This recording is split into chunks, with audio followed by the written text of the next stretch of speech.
Welcome to From Betrayal to Breakthrough. I'm Dr. Debbie Silver, and today's guest is Kate Houston. Kate usually works with women who are ambitious and successful in business, yet anxious in love. Women who've experienced roller coaster relationships in the past that are finally ready to free themselves of past pain and tap the power within them to create the relationship they've always desired.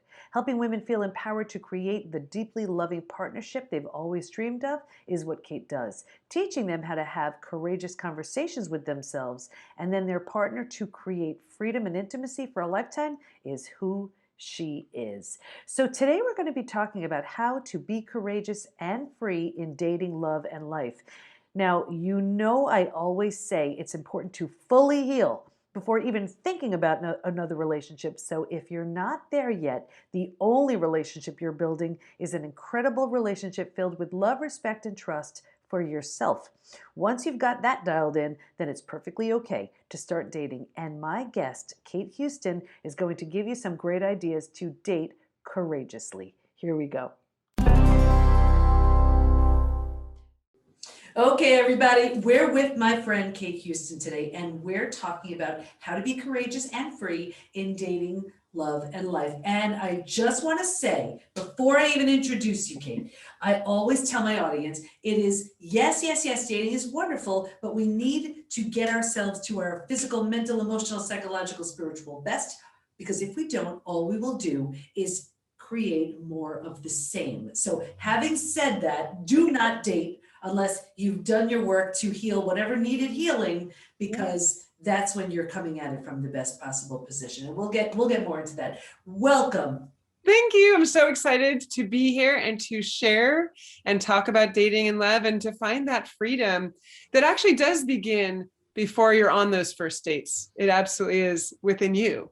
Yes. So, because that's the thing. It's like and I get it. We're in so much pain. We feel so alone. We feel so lonely. And we just believe, well, you know what? If I meet somebody else, then that will replace and replenish this pain I have in my heart. No, we need to do that work for ourselves first to get ourselves to that better place. It's that whole you complete me thing. I can't stand that. Because what happens if something goes wrong with that relationship? Are you back to being a half again? No, we need to make ourselves whole. So let's dive into this whole topic.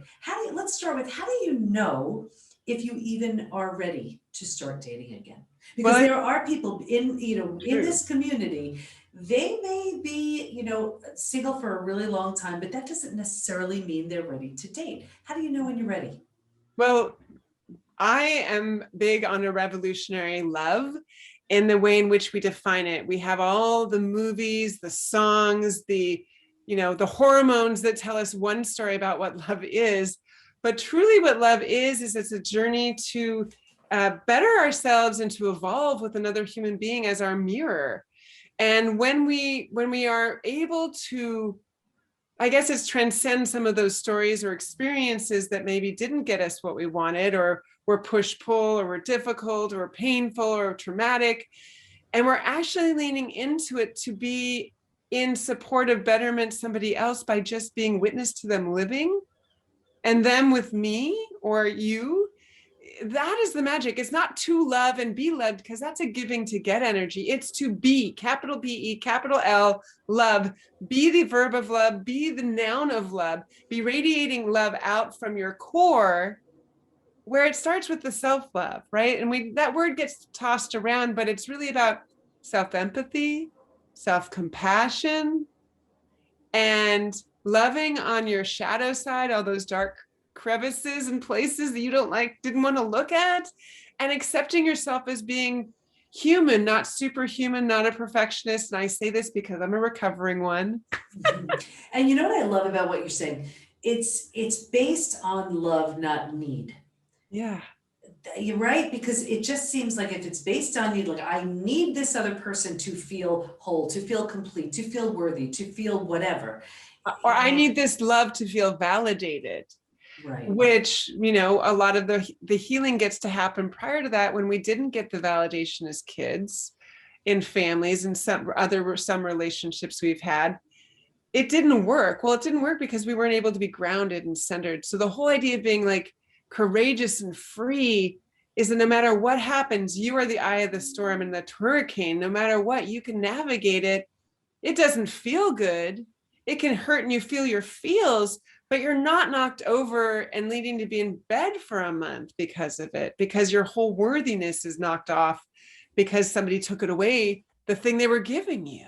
So it's not tied to worthiness. Yeah. Absolutely. Okay. So how do we give us an example of someone who's dating and they have no business dating, and then someone it could be the same experience, but this person's ready. What would it look like? Well, there's some different things. Be careful of your language. Words create our reality. Every day, every moment. First and foremost, the inner conversation we have with ourselves.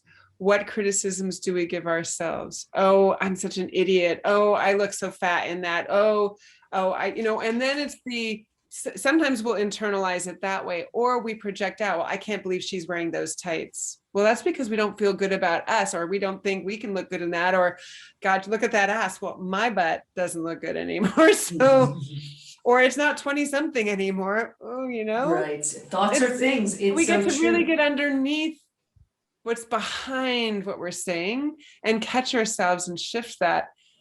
So if we're in those kind of conversations, and don't beat yourself up if you're in it, that's human. Lots of people are in that state. But if you want to elevate and learn and grow and transform, this is the work we get to do. So this is where I'm talking about language. He ghosted me. I'm being catfished.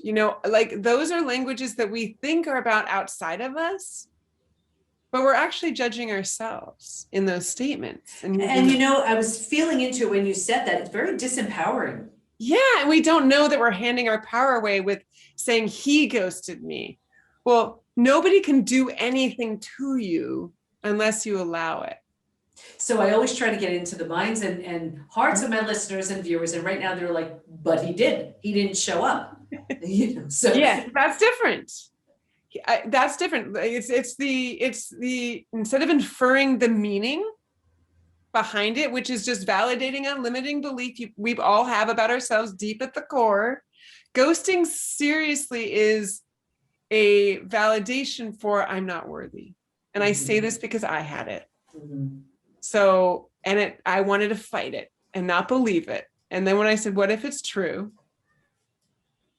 What is it that I'm really, it's my subconscious and everything wants to prove the limiting beliefs that have, quote, kept me safe when I was a kid growing up or whatever, that I created to make sense of a nonsensical world, but I'm not getting what I want anymore. So those tools don't work anymore. So ghosting, I love that. Ghosting is a validation for I'm not worthy. So the same experience with, let's say that 2.0 version, right? Who has done the work. How does she interpret it?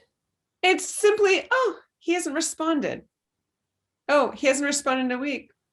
And you don't have to make up a story about he's not interested or he's only looking for XYZ or, getting upset and angry because we don't know what's going on with the other person.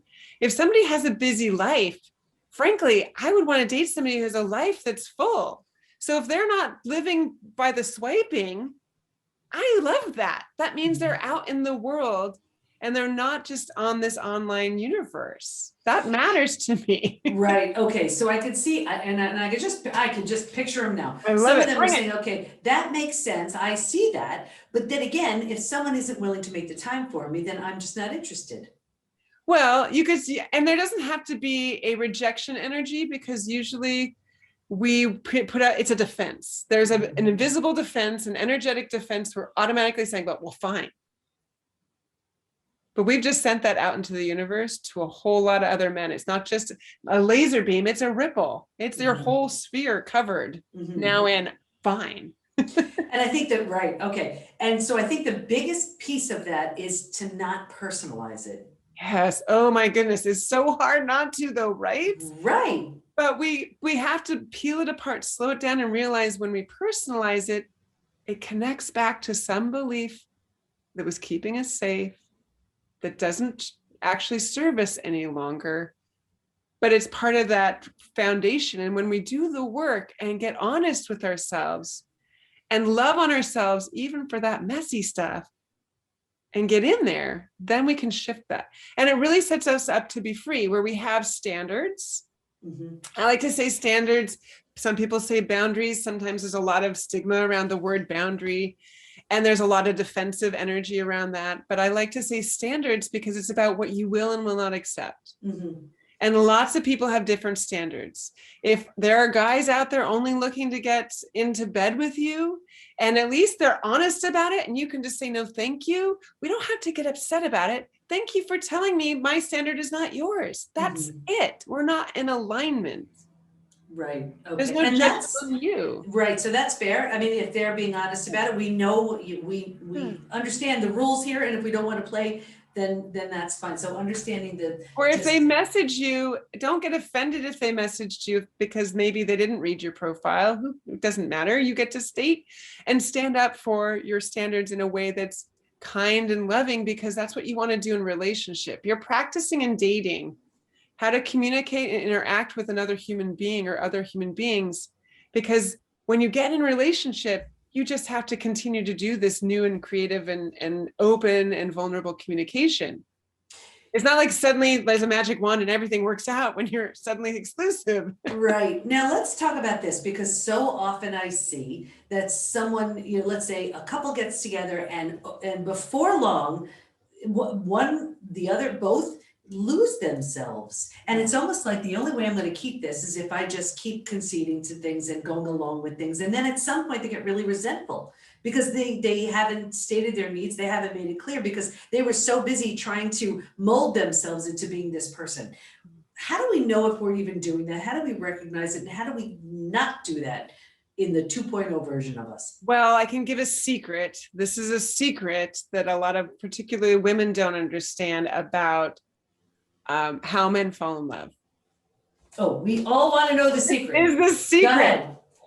Men fall in love with women by how women treat themselves, not how they treat the men. Yes, being kind to the men matters, but the mystery in their self-confidence, in their sensuality, it's not about you wearing the lingerie. It's about how you're showing up in the lingerie that is turning them on, helping them fall in love.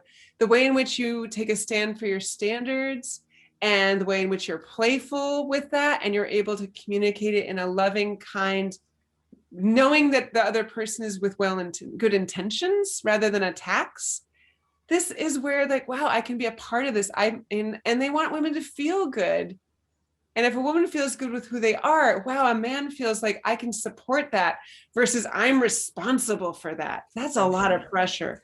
So when we hand over responsibility of our feelings to someone else, that's when we lose each other, we lose ourselves.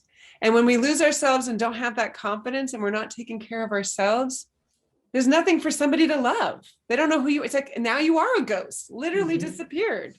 Right. I love that. And it really is. So in being confident, knowing who you are, what you want, then somebody could be like, okay, I see capital S, I see you, and I can go along with that. That makes total sense. Now, I'm sure there are lots of partners who could be very threatened by that confidence, though. And no, I mean, may not be the right one for you then. It's right. Great news. You learned something. Yeah. Thank you. So now what about, and speaking of someone who may be threatened, there's the wounded, right? Maybe, yeah, they're still a wounded bird. They haven't done their work. And talk to us about the wounded bird. How do we know that person's a wounded bird? How do we steer clear? What do we do? Well, we ask questions. One of the things I think is that people, so many men have said to me and others that, gosh, all I get is the job interview coffee date. And then they're like, ooh, I don't want, this doesn't feel good. They have enough work at work, right? So coming into a conversation to ask for stories, to listen for their history and what they share. And men are really vulnerable when we listen. They really are open up and share things. They might share that they're the middle child, or the youngest and what that meant. And then you can always follow up like, oh, how did you navigate that? Did you feel like left out of things? And you don't have to be doing it with the idea of like, ooh, I want to find out if something's wrong right now. It's like, oh, my heart is feeling compassion right now. I wonder what he went through, and just listen to the story. And then it's to understand and then say, oh, how did you work through that? Or, maybe they did have a difficult moment in childhood.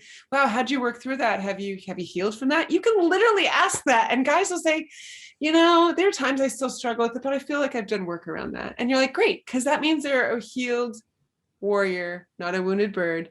Because nobody's unscathed in life. We all come with battle wounds, but it's, have we healed? Have we done the work? Are we able to be in responsibility to that?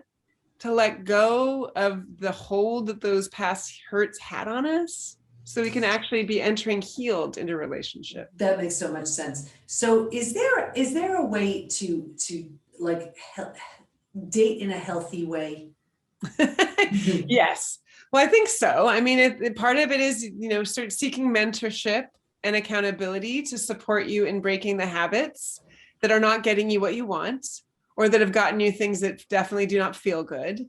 And to have that support in some way, shape, or form, just like you are supporting so many to break the patterns of how what happened in that moment, to heal some of that, that supports, because you have blind spots. We all have blind spots. I have blind spots that I can't see no matter how hard I look under there. That's why relationship is so great. If you trust somebody and are vulnerable enough with them and trust each other to be honest in a caring, loving way, they're going to share something about your blind spot. And you need to be open for that, to go, wow, I didn't see that, versus, oh, don't tell me about that. Right. Okay. So now this comes up a lot in my community, Yeah. where a lot of people are in a relationship with that narcissist, that gaslighter, and they're in the beginning, there's all that love bombing. It just feels so good. It looks so good. It sounds so good. And then it's not. Yeah, let's go there, because I just, as someone is coming out of a betrayal experience and they've healed their heart, they're trusting enough to say, okay, you know what, here I go. But they don't want that again. And in our community, we help them strengthen their BS meter so they can sniff it out from a mile away. But I want you to share, what would be sort of a telltale sign? How would they know? How do they navigate that? Well, I believe the first thing to cross-check is, am I receiving the messaging they're giving as the validation for my worthiness? Or does it just feel good because they're recognizing something I know I have in me? There's a difference, right? Mm-hmm. Because are you falling in love with how he is treating you, or for who he is? Now, I want to be careful here, because you do want to have a man treat you well, be kind to you. But is it because it's validating something that you're not validating yourself? That's the first piece. There's knowing that. And then it's sitting in, okay, are they saying things that they couldn't possibly know about you yet? Like, yes, you're beautiful. Yes, oh, wow, I love your dynamic, your personality. But if they're stating things that are more like things you could only know after knowing someone for a while, and and you want to believe it, but you know that, like, if they're saying, I'm trying to think of a good example off the top of my head, but I'm sure the gals watching can absolutely know or listening, because they're going, oh, well, maybe I did that, and he's like, oh, you're a fabulous mother. Well, you haven't seen me as a mother. Maybe I'm a horrible mother. You don't know, but you want it. They're feeding into the desired belief versus reality, right? Okay, so that's really important. It's feeding into the desired belief versus the reality. Okay, that's, or are you and for something like that, it could be like, well, you can't possibly know that yet. You could even tease with that, but depending on where they're coming from, you could hear the love bombing because it's feeding a need versus it's recognizing something you already know about yourself. Okay.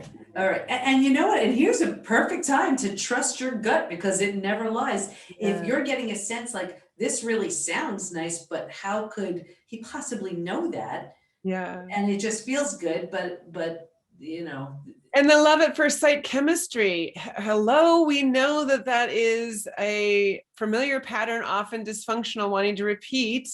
That if you absolutely like, wow, I just like, I met them 2 hours ago and it's like, I'm in love. Well, that should be the warning sign for both of you, because it's two to tango, to go, okay, what's actually underneath this? Okay, where, what was your family like? Maybe you didn't even talk about it on your 2 hour date. And you get to go, wow, maybe we both had really uh, mothers that were really, put us down a lot. Oh, wow, we get it. That's why we're connecting. Okay. And you can still figure out how to have a relationship in those types of things when you're both doing the work to be aware, because we all come, like I said, with stuff. Mm-hmm. But it's about separating it out, about making it about each other when we get to recognize it's that history.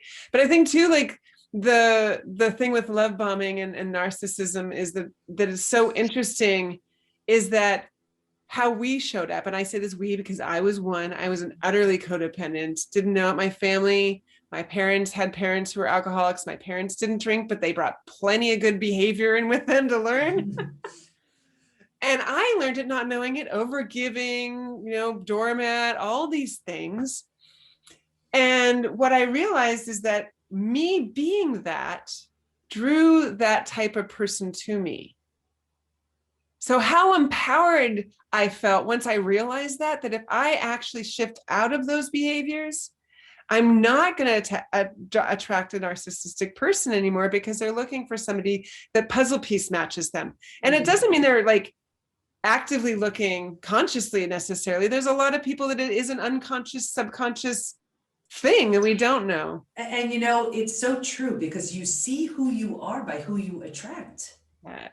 Right. And it's like people you would attract when you were not at your best and you weren't feeling great, you just wouldn't resonate. It just wouldn't be. This is why I love to tell women, when men are first out of relationships, for just divorced or in separation, when you're meeting them at their worst, or what they would perceive as their worst, they're still in super healing, trying to figure things out mode.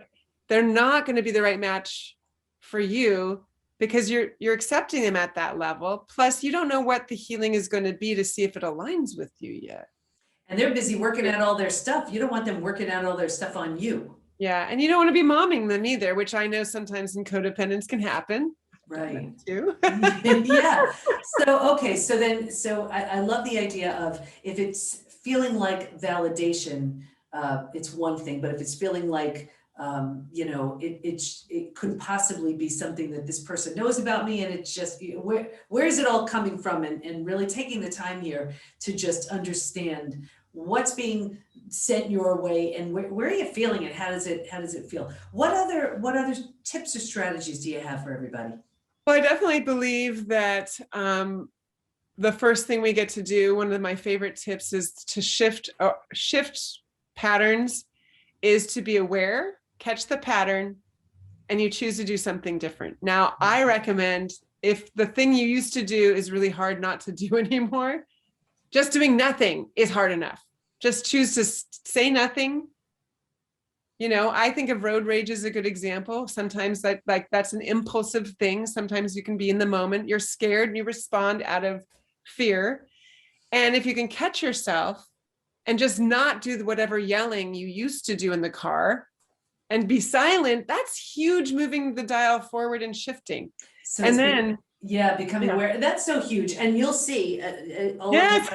I have a rubber band, and it's because I'm working on some of my own stuff, and it's just, you're not aware of everything, right? So I have this on actually because I'm rereading Jack Canfield's The Success Principles, and it's no blaming or complaining as the first thing. And I was like, let's just see, can I not blame or complain? So I have this rubber band to remind me. So, something so simple, right? Yes. It's just a great way to just see how we're showing up in what we're doing. And that's it. I love the idea of becoming aware. And for me, it's the rubber band, and you see it right here. And then not do it, at the very least, not reacting the same way. Yeah. And I love that it's like the not complaining or blaming. It's starting with yourself, like the self-blame and self, judgment we do. Right. You know, Well, I was just thinking just about little things throughout my day, and there are so many times, and I've only been doing it for 2 days, but there were so many little instances, yeah, just almost as conversation. I was going to say like just what went wrong, and I was like, why would I want to do that? And even just the reminder, having this on my wrist is stopping me. So yeah, I it's love it. everybody. I recommend it to everybody. Listen up. It's powerful. Yeah. So, is there another tip you want to share?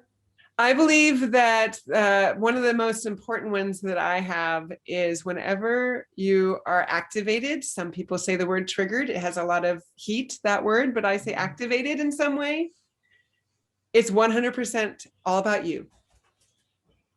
And if you can own that as a principle, like a absolute principle, and approach each one of those situations from that, it's because somebody's saying something that reminds you of an inciting experience, or maybe a new boyfriend said something or looked at you the way an old boyfriend, and it just took you right back to that. When we get to own that, then we get to be in those moments with somebody new and say, I'm reacting. I kind of want to run, but I'm trying not to. I'm not sure what's happening. Even if, like, maybe you do know, maybe you don't, but just saying, I'm kind of freaking out right now. But instead of saying you and just getting off into some activation, fear, anger response, it's like, ooh, I'm owning this and I don't even know what to do right now. They might say, can I hold you? What do you need? I'm like, I'm not sure. I'm going to walk around the block. Can I do that and come back and maybe I'll sort some. I mean, that is intimacy. That's messy. That's showing your partner that you don't know what's going on all the time. I mean, that's true. Right, right. But it's acknowledging that something's going on within you that you need to deal with. I love that. What do you want to make sure everyone knows as we wrap up? I would love everybody to know that I have an online series coming up that is called How to Heal a Broken Heart. Be courageous, bounce back, and find extraordinary love.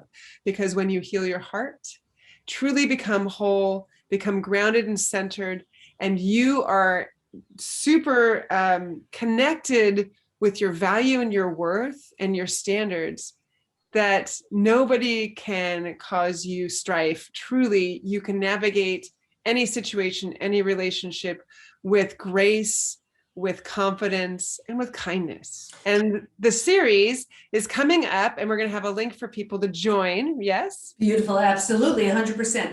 And you know what I love about this, because it's intentional.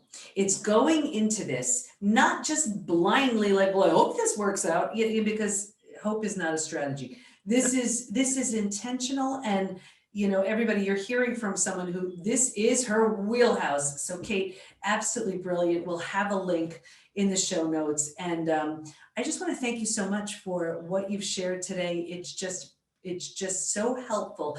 I just want to make sure I say it again. If you're still moving through your shattered trust and your betrayal experience, it is not the time to date, but that is not everybody, certainly, who's listening. So if you are ready, here's a way to do it in just a really strategic and healthy way. So I want to thank you so much. Thank you for having me.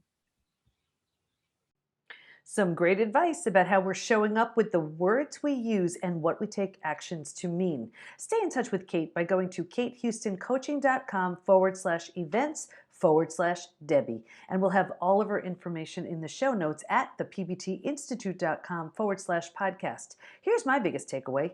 Men fall in love with women based on how they treat themselves. They want to support their partner's happiness versus being responsible for it.